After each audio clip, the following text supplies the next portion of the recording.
à un parti politique boo xamante ni c'était à l'époque de l'opposition. Donc pour ses opinions politiques moo taxoon ñu pourchasser ko te loolu en démocratie je ne peux pas l'accepter. J'estime que c'est une illégalité a priori, mais on verra ce que le dossier révèle. Le directeur général de l'administration territoriale a été saisi moom dina ko xool après dina ma revenir sur ça. Sur le renforcement de la présence des sapeurs-pompiers à Diourbel, honorable Koumba Ndiaye, la brigade nationale des sapeurs-pompiers a reçu dernièrement un lot important de matériel dans le cadre d'un projet financé sur ressources extérieures. Foofu aussi prévoir nañ un renforcement de la présence des sapeurs-pompiers justement à Diourbel. Sur l'utilisation des armes par les sociétés de sécurité privée, le projet de loi prévoit d'encadrer et de contrôler l'emploi des armes par les entreprises de sécurité privée.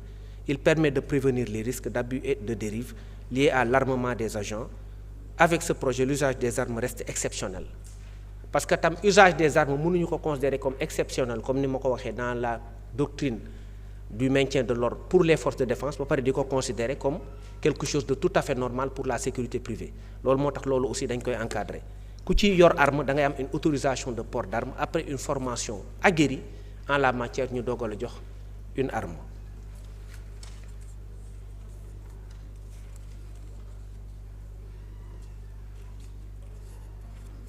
Sur les PDA mooy digitalisation amende yi ngeen doon gis bii c'est un projet du ministre des finances et du budget sànq rek maa ngi ko doon wax ci feneen fi nga xamante ni du woon fii PDA yi dafa am solo parce que ça permet de lutter contre la corruption routière et ça évite un contact direct entre l'agent et le contrevenant mooy ki def contravention su boobaa moom day fay directement mu dugg ci compte trésor bi. Actuellement on en a à peu près 200 et quelques qu'on continue à utiliser mais man bi ma ñëwee j'ai écrit yàggul sax fan yële passé bi ma xoolee xam ni il fallait lutter contre les questions de corruption routière j'ai initié 2 axes 2 plans. Le premier plan c'est que dama demander à ce que toutes les unités qui sont dans la circulation soient dotées de bodycam. C'est pourquoi on a commandé 2500 bodycam qui seront livrés incessamment. benn. Deuxièmement, les PDA caméras piétonnes que ce soit la police ou la gendarmerie en seront également dotés. Képp ki nga xamante ne day nekk ci circulation bind naa ministre des finances wax ko parce que loolu aussi ça permet de renflouer les caisses de l'État à travers un système de perception de l'amende qui est transparent. Boo boolee bodycam ak PDA corruption mënatu fa am parce que kuy def corruption dañ lay filmer te corruption ça gangrène notre société parce que li muy def mooy li nga xamante ni moo war a dugg ci poche sénégalais day dugg ci poche nit ki te loolu aussi commandé nañ également ay PDA au niveau du ministère des finances yooyu yëpp dinañu ko livrer.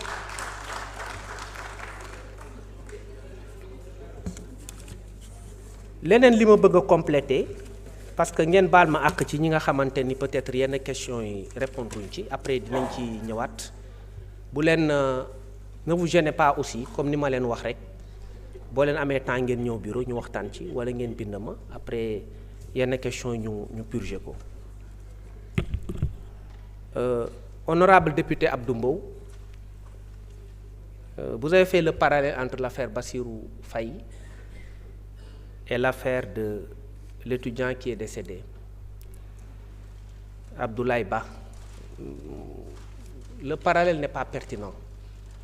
La comparaison n'est pas raison justement en pareille occurrence parce que l'étudiant Bassirou Faye était décédé à la suite d'un coup qui a été administré à l'aide d'une arme à feu. Nous, dans notre doctrine du maintien de l'ordre, on interdit l'usage d'armes à feu. Il a été atteint par arme à feu. Il n'y a jamais eu de mesures conservatoires ensuite, comme c'est le cas ici. L'enquête a traîné. Il y a eu beaucoup de temps pour appréhender un auteur, après un deuxième, après un troisième. C'était beaucoup de cacophonie. C'est pourquoi à l'époque, moi, en tant qu'avocat de l'adjudant Tombo Wali, j'avais demandé à ce que la police soit dessaisie au profit de la gendarmerie. Mais il arrive parfois que la police fasse des enquêtes pour des policiers impliqués et que la gendarmerie en fasse autant également pour des gendarmes impliqués. Ce n'est pas forcément une garantie de de dysfonctionnement de l'enquête. Mais à l'époque, j'ai estimé qu'avec les cacophonies qui étaient liées à la procédure, il fallait confier l'affaire à la gendarmerie. Je l'ai dit, j'ai parlé de distanciation critique entre les faits et les enquêteurs. Et ça, à l'époque, c'était effectivement dans un contexte où il fallait dessaisir la police, parce que justement, il y avait beaucoup de cacophonie au début de l'enquête. Donc c'était juste ça, mais les contextes ne sont pas les mêmes. On était à l'ère du pouvoir libéral. Aujourd'hui, on est à l'ère de Pastef. Il y a quand même un peu de différence.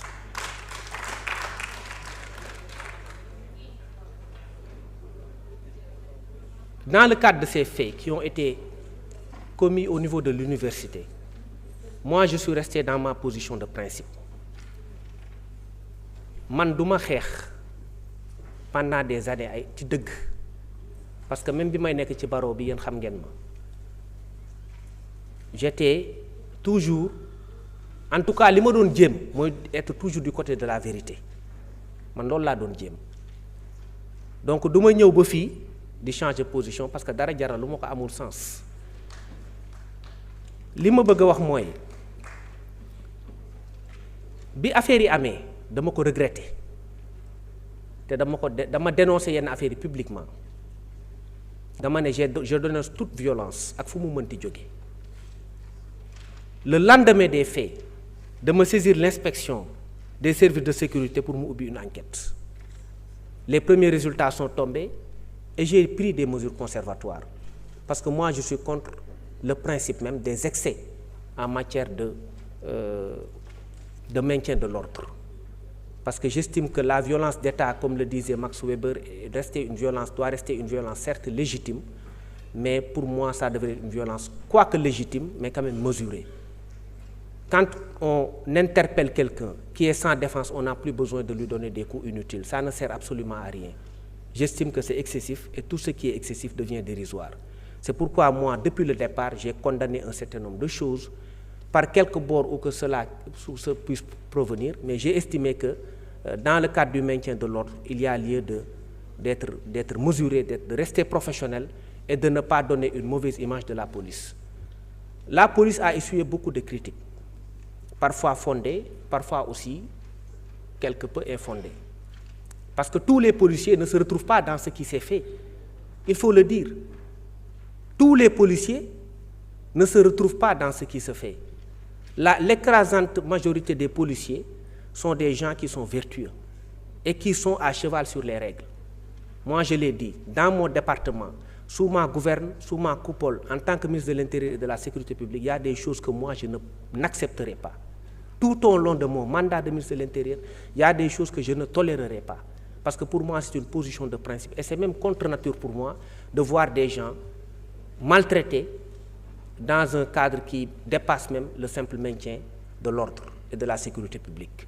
C'est pourquoi j'ai aujourd'hui même pris des mesures conservatoires qui peuvent évoluer le temps de l'enquête interne. Je vous l'ai dit, nous, notre doctrine du maintien de l'ordre obéit à une logique de maîtrise et de proportionnalité dans tous les actes. Ça a été déjà montré par Ousmane Sonko lors de son déplacement récent au niveau de la police, parce que maa ànd ak moom ñu dem seeti force de défense yi waxtaan ak ñoom exprimer suñu doctrine de maintien et de rétablissement de l'ordre. mu mel ni que c'était prémonitoire ñu teg ci quelques jours après mu am problème bi mais ñun gëmuñu loolu ñun dunduñu loolu te ñun suñu nu ñu yaree ak lu ñu xam ñun ci maintien de l'ordre ñun li ñu gëm mooy ay excès waru ci am lépp dañ ko war a teg ci yoon teg ko dans le cadre du respect des droits humains et des droits des personnes. loolu moo tax ma ne am na ay abus parfois da nga koy gis mais bu ñu jeter aux orties les forces de défense et de sécurité